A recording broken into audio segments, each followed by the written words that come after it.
Halo rekan-rekan Ulobuk, balik lagi di channel kita Ulobuk Video. Nah guys, untuk hari ini kita melanjutkan perjalanan ke tempat salah satu wisata di Gunung Halimun Salahenda. Sebelum melanjutkan perjalanan, boleh dong luangkan waktu 3 detik untuk menekan tombol subscribe. 1, 2, 3.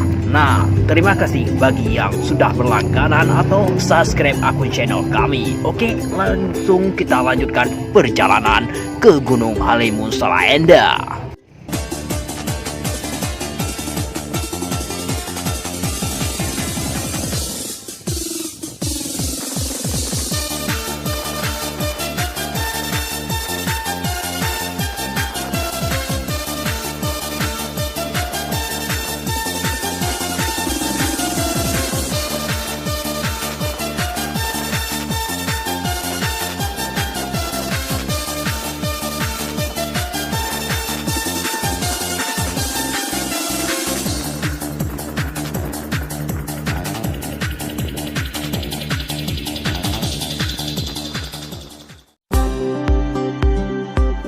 Oke rekan-rekan Ulobuk, dan akhirnya kami sampai juga di pintu pertama, dan selanjutnya kita akan naik ke atas.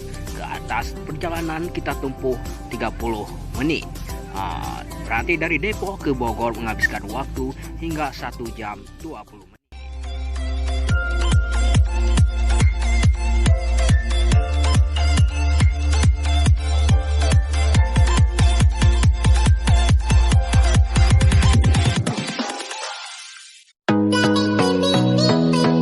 Rekan-rekan Ulobuk, akhirnya kamu akan terus penuh tempat yang tepat kan, Curug Nangka. Oleh karenanya perjalanan penuh dari pintu pun yang lecok tiket penuh nak ke 50 minit dalam setengah jam tempat kan.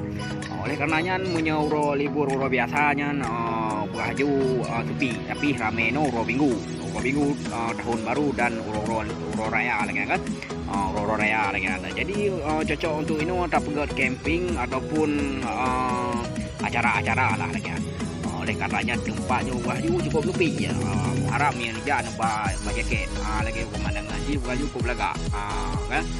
Jadi pergi camping ini bulan madu ini kan ya. Beragu ade cinta dari lo Cik di gampong kenolong teka memang ade gatalon sanjong tajamut langsung bena curiga penuh harapan ku gata sidrong kasih mesampong cinta pertama